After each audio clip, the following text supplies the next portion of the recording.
Hi, everybody. Lee Scott here. Thank you for watching and or listening to this week's episode of Leading with Lee. We're talking about life, leadership, and legacy, and want to help you unleash your capacity and level of leadership.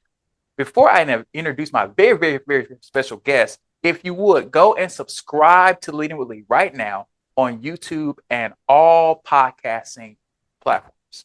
Well, today I have some very, very special guests, as I just stated. There are two people that I get to hear from every single week. And I've been hearing from them over the last 2 years. They are my pastors, and they are the pastors of CityHeart Church here in Jackson, Mississippi. Please welcome to Leading with Lee, my pastors, Kevin Andrea Reid. Hey, Pastor Kevin. Hey, Pastor Andrea. How are y'all doing? Good. How are you?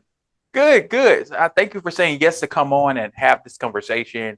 I think it's going to be really fun. So let's jump right in. You all, obviously, I say that you are pastors, but if you all could just share a little bit more about your church and what led you to starting your church and all the things related to your story. Yeah, we launched CityHeart Church in 2016. We've been married now for about 16 and a half years. And so about 8 years into our marriage, we decided to plant a church like crazy people do. Man, it's been such a blessing to do something that we thought was honestly bigger than us, and to walk through that journey of building something from scratch and meeting people, connecting with a city like Jackson, and then doing the work to grow this ministry, to lead people, to connect with community leaders. Really has been our story, and God has blessed us. Yeah, the name of our church is called CityHeart Church, and the reason for that is not only we have a heart for Jackson, Mississippi, but we really feel like the Lord is the only person that can change people's lives, and He does that with our hearts first. And so one of the things that we prayed about before starting the church was, and the Lord led us to this, is, you know, if people can have real heart change, like who they are internally changes through the power of the Holy Spirit, then they'll have an opportunity to change their city, and not just the city as far as the zip code and where they live, but what does their city look like? So who's in their family, who are their neighbors, who are their coworkers, people that Kevin and I could never reach because we're not in their spheres of influence. And so City Heart got its name, and here we are 8 years into ministry with that same vision of reaching people, bringing those who are far from God into a relationship close to Him, but also close to each other. One of the things that is unique about our church is that it's multicultural, multi-ethnic, and multi-generational. And we pride ourselves on that, especially in Jackson, Mississippi, to be doing this with such history that is here, to be able to do something where we're not only promoting the gospel message, which is reconciliation with Christ, but also reconciliation with your brother and your sister. So it's been a journey, but it's been really powerful and beautiful. Yeah, I mean, that's a great response. One of the things that I was going to talk about, but I guess I'll move it up and talk about it now. You all just mentioned that you lead a very diverse organization. You know, how do you navigate that? Like, there's a reality in leading a very diverse organization. How are you navigating the diversity conversation? Well, I think you have to do it with a lot of intentionality. Yeah. If there's any word I think that goes along with leading a multicultural community, intentionality has to be the biggest word. So from music selection to how we connect with people, and how we form groups, how we lead, all those things, how we lead our staff, all those things are done in an intentional manner to make sure that you kind of cover all the bases, because you have people coming from different backgrounds, different history, different lifestyles. And so you're having to meld all these different people together, or help them to get on the same track, help them to figure out that, hey, we have a lot more in common than we're different. And so really continuing to navigate that, and to address when times come up, different issues, that come up, can't be afraid to speak about those things. And so that really has been our approach, is to really be intentional in all those things. I think it's really good. So I want to backtrack here a little bit in this conversation, because obviously you all had the courage to start something. And that's a brave thing. I think people have to understand when you start anything, it takes courage. I mean, it just absolutely takes courage to start anything, whether it is a church or a business or, a podcast or anything related to that. It takes courage to do things. So I wanted to ask you, and one thing I think about a lot in this particular conversation or just on this particular topic of courage is that courage is a part of leadership in some way, shape, or fashion. So how do you all define leadership? And what are your views of its value for just everyday people? Okay. Thank you, honey. Wow. Well, in terms of, I love how you said courage, Lee. I think that leaders are people who can make decisions. I think so. To your point, the courage to make decisions and be decisive is a part of the definition for me of leadership. A leader is the one that's going to make the hard decisions, know that decisions need to be made, and you're thinking about how your decisions impact not just yourself. But in terms of bravery and courage, it does start with self, though. I think that leadership starts with how well do I lead myself? If I lead myself well, others will see that and will follow. Whether you want them to follow or not, you could, become a natural born leader, or you can learn how to lead and manage people and things like that. But it's all about decisiveness, intentionality, we were talking about with diversity earlier. And then again, not being so inwardly focused that you forget how much influence you actually have. So I think if you consider others, you're brave enough to make the hard decisions. People will follow that because people are looking for structure, they're looking for guidance, and a leader is one that's not afraid to give that. Yeah, I mean, I think boldness plays a huge part. Again, it goes back to courage in leading. I think one of the biggest things that you see with people that's necessary for them to even follow you is trust. Yes. I think trust plays a huge factor because if you don't have trust from the leader to the follower and from the follower to the leader, then there's no way to engage in a fruitful relationship. And so I think if you're going to have trust, one of the things that we talk about a lot is the fact that you need to have character. Yes. And so that walks itself out in different ways, right? Humility, integrity, you need compassion, right? Those things really do translate into leadership, into leading people. Right. Because if people don't trust you, they will not follow you. Yeah. And so that ends up playing a big role for us in how we lead. And I think that really is our definition really of leading. Really, I think trust plays such a huge part. And then you have to be bold enough to start something, to lead. But along the way, I think trust plays a huge factor, and your character is everything. Yeah. Related to that, how are you all looking? Again, there's so many things I could say about what you all just said, but related to just that thing, a thought came on my mind. What are some moments where you all had to lean on the fact that people trust you, be decisive in some decisions? Like, what did you learn from those experiences? Like, if anything comes to mind.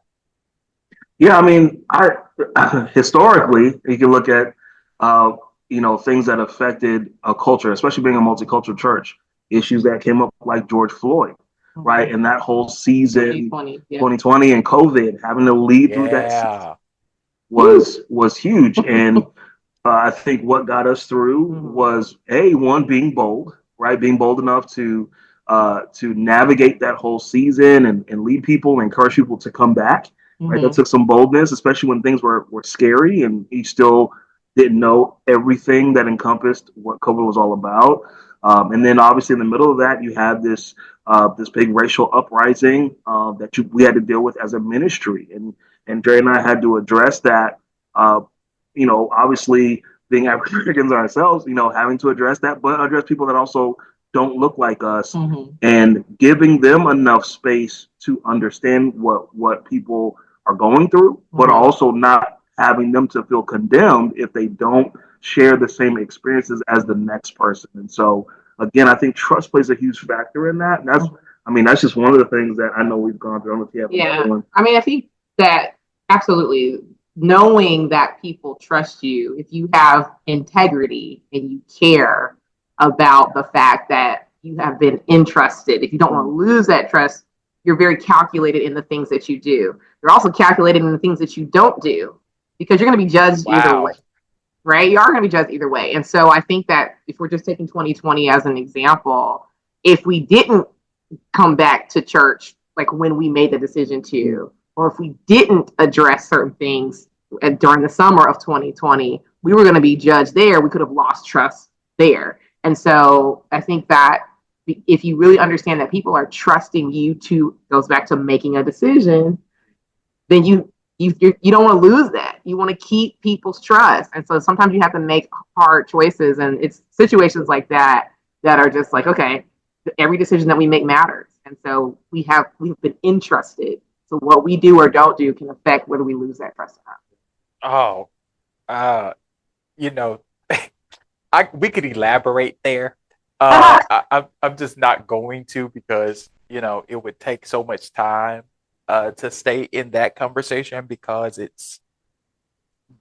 there's so much potency in just the fact, or just the idea of knowing when to make a decision and when to not make a decision. Like, that's something that I struggle with as a young leader, is sometimes like, when should I not do something?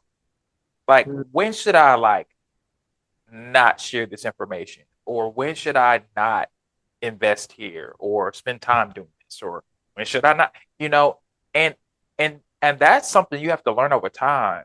And I think there's such wisdom in what you all just shared. I want to shift a little bit here, because, one thing in having a diverse church is that, and you lead a diverse organization, there may be people that watch this or listen to this who lead the other types of diverse organizations who may be saying to themselves, okay, is this relevant to me? But how does gender play a role? I mean, both of you all are leading together. This is not Pastor Kevin, you're leading, and then Pastor Andrea's, just standing there like, that's my man.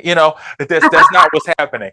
It is both of you leading. How do you address leadership through the lens of gender? Because that's a thing that literally in our culture writ large, we are always having a discussion about. Mm-hmm.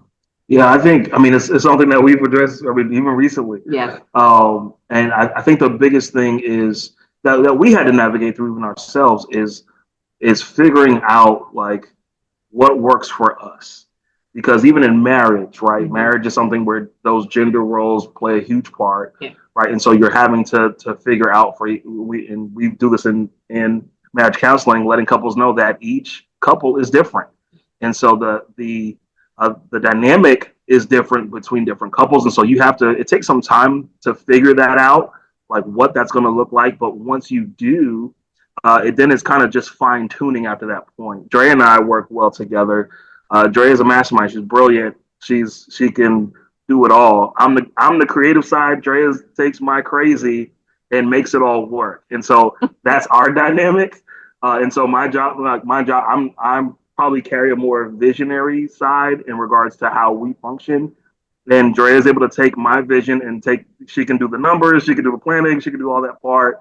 And then, we kind of work it out together. But I think in regards to when people are leading from a gender place, one of the biggest things that has to take place is respect. Yeah. You have to be able to respect one another, respect each other's capacity and capabilities, but also be able to respect that other person's space and giving them space to run in their skill set and in their leadership, right? CityHeart wouldn't be anything if we didn't figure out, okay, the lanes that we have, when to cross over into those lanes and when not to. Mm-hmm. Yeah. I would say too, I'm glad you brought up the word respect, because I think that recognizing the issues within culture when it comes to gender and doing everything that you can to not lay into them, especially the stereotypical things. And so if we recognize we're having an issue in our country with stereotypically thinking that women are less than or even knowing that they earn less, right? Doing everything in your working culture, whether you're running a nonprofit like we are or a for-profit corporation, to really value humanity in itself, regardless of gender. So if you care about that, you care about people just for the people's sake, then I think that respect of just a person will help enlarge kind of just the landscape that someone could possibly bring to your company. And so I think if we can make sure we know what the biases are, what we have personally, it'll help us to be intentional, there's that word again, to shine on people's strengths. And so really, I think we do a lot of like checking myself to make sure, am I leaning one way? Because that's how I was raised to do it. Is there a better way? If somebody brings something to the table that's different than the way that I think about it, am I open to that? And I think we personally try to do that a lot, which helps us with this particular gender issue of maybe we were raised in an environment where men did certain things or women did certain things, but maybe it's a little different, and just being open to that. So I think when you respect people, to your point, honey, you're a little bit more open-minded if you really are going to respect them, giving them the benefit of the doubt. So that's kind of how we do it, not just for as a married couple, but just in general. It's how we operate and live our lives. Oh, that's such wisdom. I mean, I could just, throw you another question related to that. Because, I mean, to be clear, it is front of mind for people, right? There's so much happening right now. I mean, we're talking about this, a few days before we elect another president. And it's front of mind for people. It's a real thing that people are thinking through. Yes. We see companies, we have businesses, it's a thing that people are thinking through. And so it's such wisdom to give people to recognize, like, put all that stuff aside. Let's talk about capacity. Let's talk about what a person can do. Do they have the skills? Do they have the ability? Do they have the things? And I think that that's a valuable piece. And I think that's something that we all can learn from. But we can take a break right here. And I'll be right back after this message. Want to promote your business, products, or services? Email me at skyconsultations@gmail.com. I would love to push forward the banner of what you're trying to accomplish, whether it is a product, whether it's your services or your business. I would love to work with you and be an advocate for what you're doing in your respective spaces. Thank you, and I look forward to hearing from you. And we are back. I'm so grateful for Pastor Kevin and Pastor Andrea having this conversation with me about leadership and really just talking through this idea of leadership. But one thing that came to my mind as I was preparing for this conversation with you both was this question, what are some of the pitfalls that you have experienced in leadership? And literally, it's not just in what you all have experienced in your life, but could you speak to the greater conversation? Because it seems like our culture is in a crisis of leadership. What are some of the things that you all are seeing? Oh, you first. What? Me go first?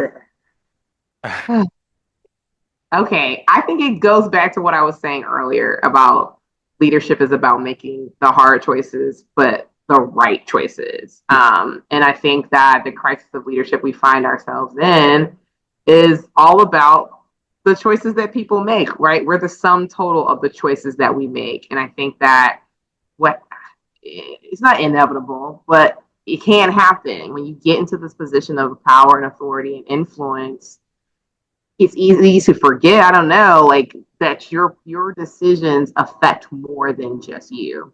And so if there's anything that we talk about a lot within our organization, within our church, within our ministry, is life is about you, but it really is so much more than you, because everyone that is connected to you is affected by your decisions. And so I think the crisis we're going through is people in government, people all over, people are just forgetting, hold up, like what you choose to do does affect more than just you. So that's just my personal, like, if I can do anything to help add positivity and somebody's doing something right, Drea, slow down and think, is this going to affect somebody else? How I respond to things, how I react, what I don't react to, what I don't respond to, is it going to positively affect not just my life, but those I'm connected to? Or is it going to have a lasting detrimental impact? And am I ready to bear that weight? That's just my personal like answer for that one. Yeah, and I'll piggyback off that because I think the crisis that we're seeing, a lot of it is because people lack an understanding of their identity, of who they really are. Yes. And that a lot of that comes from the lack of ability or desire to really evaluate themselves. People really don't want to take the time to look in the mirror and really figure out what are my strengths, what are my weaknesses, what are the areas where I could be better, or having people that are in your sphere of influence that can provide accountability, that can provide influence, that can provide just some genuine constructive criticism. Tell you about yourself. Right. That's what he's trying to say. I'm trying to be professional, but you like, honestly, identity is such a big thing, and it factors into all the things like character, like accountability, like boldness, like courage, and so if people lack a knowledge of who they are or don't have the ability to really evaluate where they are, then it does impact not only their ability to produce, but it also impacts the quality of work. And so what's necessary for that is to really start to self-evaluate or have other people evaluate you, and then finding other comparables, and then really saying, okay, I aspire to be X, or I aspire to be Y, or I aspire to be Z, and then what does it take for me to get there? What am I lacking? What do I need?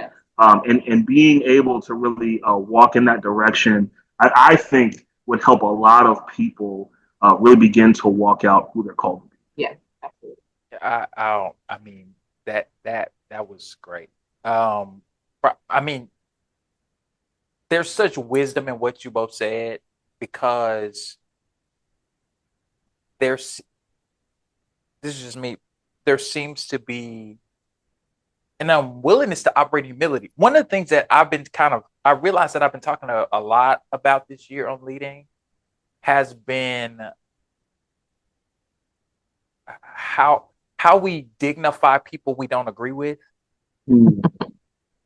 How do we engage people we don't agree with, or how do we have conversations that are difficult? How are we, like, in some way, as the kids say, standing on business, and also being treating people with value? Like those two things can be true at the same time. Like, you don't have to like give up your principles. And one of the things that you all made me think about is the importance of just that one piece, humility. Could you elaborate on what that looks like? Because I wonder if we may not necessarily know, because we have been in a culture or a generation of and it's not a criticism of us as a generation, but it's just a reality. We get told how beautiful and pretty we are by just looking at our phones. Like, could you all speak to that? Yeah, I mean, there's a great quote by C.S. Lewis. He says, "Humility is not thinking less of yourself; it's thinking of yourself less." And so I think it really helps us to see. I mean, that's one of the things that people struggle with. Like you said, we are in a culture that is very self-oriented, self-driven. Everything is done to please self, to be self-aware, to comfort self. And when you get into that place where it is all about self, then it is very difficult to operate in a way that is humble.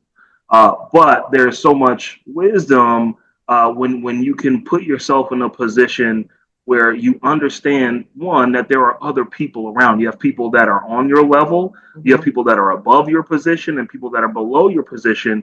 And again, it goes back to evaluation. Where am I really?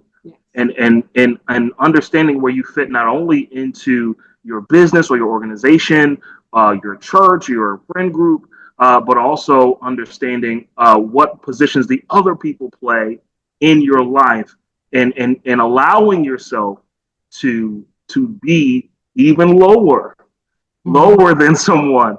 Having someone that's above you and ahead of you really can help you not only right? Reach a place of humility, but learn.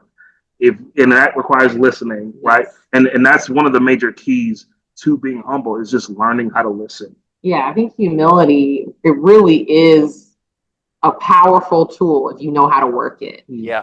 So being able to be teachable is the key to success. You hear that all the time in business school and any type of leadership books and things like that. And so just because you have a confidence doesn't mean that you don't recognize everything you're saying, your position, the awareness, the acceptance of there's somebody out there that's better than me. And then the willingness to do the work to improve. To me, that's a great sign of humility, that I don't know everything. I can always improve. And then the flip side of humility, to your point, is, and I'm willing to teach somebody else so they can rise too. Is really, man, if we all did that, the world would be a completely different place.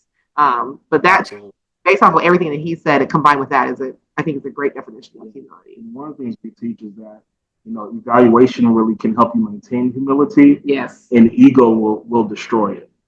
And so just knowing, right, okay, if I allow my pride, if I allow my ego to get away, it really can destroy not only my character, but honestly, my life, my business life, my work life, friendships, all those things. And so, again, it's kind of being able to internalize, know who I am, and then be able to go back to that time and time again. Let me level set. Let me recognize what's going on in my life, physically, emotionally, just personally, spiritually. All those things are necessary to really help keep you in a steady and humble place.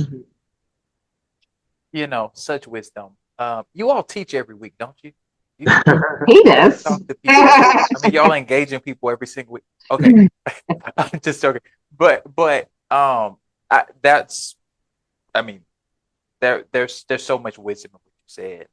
Self-evaluation is like the greatest gift to yourself. Really, it's allowing yourself to be evaluated, allowing yourself to be held accountable for what you're doing. Like that's a huge thing, and so I think that's just wisdom. But let's move on and get to the end here. I tend to ask these questions of folks who come on my podcast all the time because one thing I think it's important is that people learn from the leaders that I'm engaging, and you all are leading such a unique organization in a unique space, as you said, Pastor Andrea. Like I've told you this off camera, and I'm gonna say it on camera. It is a complete miracle that our church exists in the place it exists. It is abnormal that this is what it is. And so I admire you all's courage and your ability to navigate that and still be true to who you are and not allow people to box you in and tell you who you should be based on what they think you should be. And so I always ask people this when they come on here because I think personal development is really great. What are you all reading or listening to, and or how are you investing in yourself? And Pastor Andrea, you go first. Well, I'll go first. We just had a baby, so I don't know if I'm reading. That is true.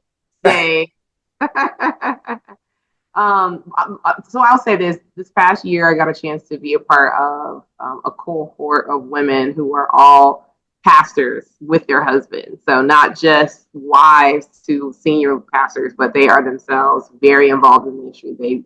They carry the title of pastor, very just involved in the day-to-day ministry, preaching on Sundays and running the business part of stuff. And so being amongst those women, we read a few books just along the lines of what it means to be a pastor.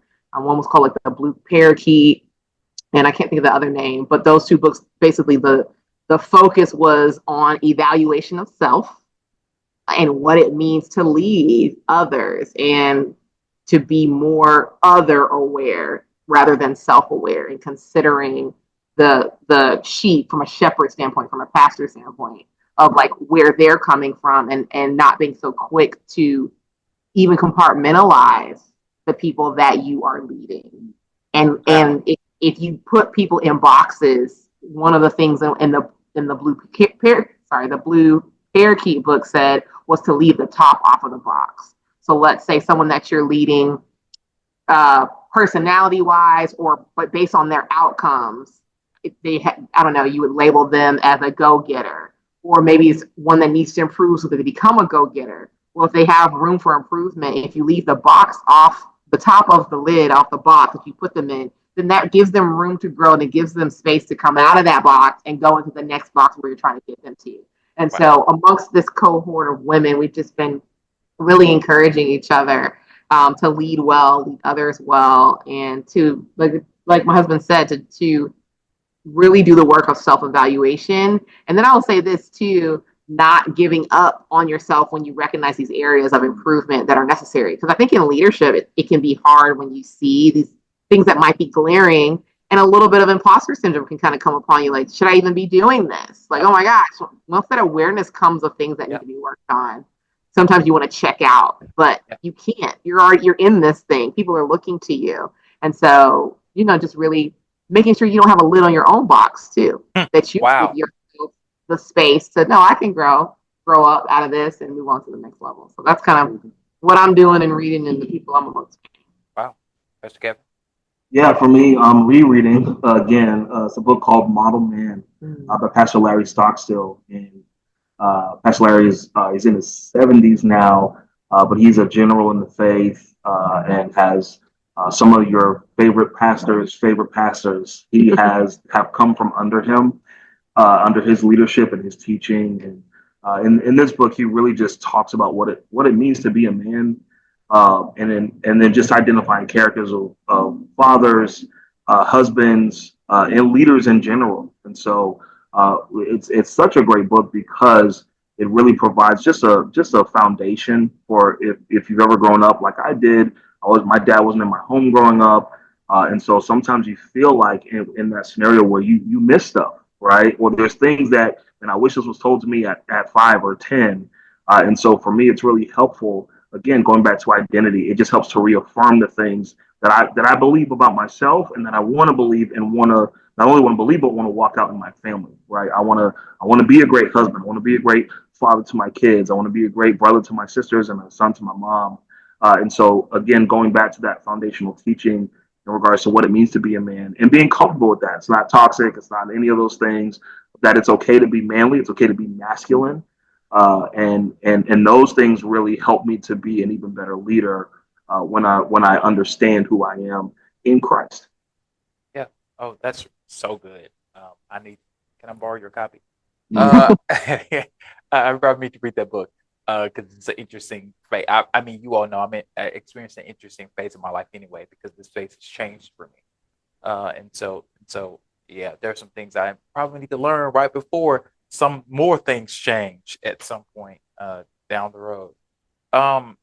This question was asked of me some years ago when I worked for. I mean, you all know we got some similar stories about all of us having lived in Tulsa at some point in our lives, in the Tulsa metro area. But when I was living in Tulsa, I worked for a credit union. There was an executive that worked for the organization. One of the kindest women I've ever met in my life, made a huge investment in my life personally. Her name is Celia Armstrong. And Celia, she did something for me that made a huge impact in my life. But she always told me that, she said, Lee, since I made this investment in you, I need you to pay it forward. So how are you all paying it forward? What are some ways that you're investing in other people or organizations or etc.? Yeah, I mean, for me, one of the things that I'm doing right now is actually a small group in our church where I'll literally just giving leadership, right? Leadership kind of tutorials and information to other people, things that I've learned in my experience. And so that really has been a huge way to give to others, because it's not only people within our church, but it's business leaders. It's people who lead other organizations or nonprofits that are in this group as well, or people who have a desire even to go into ministry if that's their pursuit. And so that's been really huge for me to give back and to not only to build a curriculum, but also be able to share it and encourage people. One of the things we talked about even just this week was having personal core values and really setting this for yourself And not only can that benefit your business or organization, but if you have just non-negotiables in your life, things that you're saying, hey, this is who I am. This is, if anything, any situation or anything happens in my life, I want it to filter through these things. And so we're encouraging people to do that. Just have what are the set things that build the culture of your life. And so that's one of the ways I'm giving back in this. Wow. I think one of the ways that I'm giving back right now, I find myself mentoring or pouring into women in either a similar stage of life as me or a little bit not as far along as me, but will eventually get to where I'm at. And so moms with young kids, women who are recently married, or women in leadership who are navigating that executive level of leadership and what that looks like to have that authority and also be able to be the boss, especially amongst men. It's like, I guess I get that question a lot. Like, how do you lead as a female and interact in a way where the opposite sex respects the authority that you have? And so those are the ways I find myself giving back, is being honest about my experience and my story and sharing that. Yeah. And this is my last question. I ask every guest that I have on Leading with Lee this question. And I've got some interesting answers. I've got some very interesting answers, but I always ask guests this question, and I want you to give me your honest answer. What song will you use to describe yourself and why? And I'll start with you, Pastor Andrea. Oh Lord. Okay, can I have two songs? Yes, that's totally fine. Yes. I don't know. This is going to be recorded. My first. Listen, I've had the most ratchet songs come up on here. Okay, I've had Nuck If You Buck. No. OT Genesis. I've had people give me Jessica Reedy songs. I've had people give me Jill Scott songs. I've had the Gambit. I had somebody give me the theme song to Braveheart was their song that they were used to describe themselves. So whatever song is in your mind, that's the song we're going with. Oh my gosh. Well, I do have two songs. I think that as far as like the season of life, there's a worship song called Refiner by Stephanie Gretzinger. Wasn't that right? Uh-huh. I love and dislike this song. You're basically, I think we all do. Asking the Lord to strip stuff away and work on you. Like, oh yeah, Lord, just do all this stuff and put me through all these challenges and so I can come out better on the other side. I think that's one song. And then the fun-loving part of me feels like I would love to, in my dreams, embody a TLC song, Crazy, Sexy, Cool. I'm going to be 40 in a month and a half, so I'm kind of like, you turn 40, you need to do whatever you want to do, right? I mean, hey. Within reason.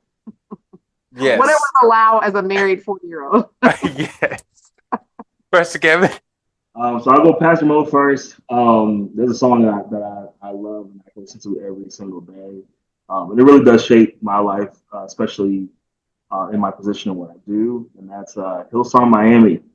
I Surrender. It's a throwback. That's a good one. And man, don't play that in the car. I'll get messed up. I'm done every time. But it really describes just how I try to position myself with the Lord. Yeah. In every way in my life, I want to surrender in all things. My non-pastor side has to be something PJ Morton. Has to be something by PJ Morton because that's my guy. That's my life. That's musically, that's what I vibe with.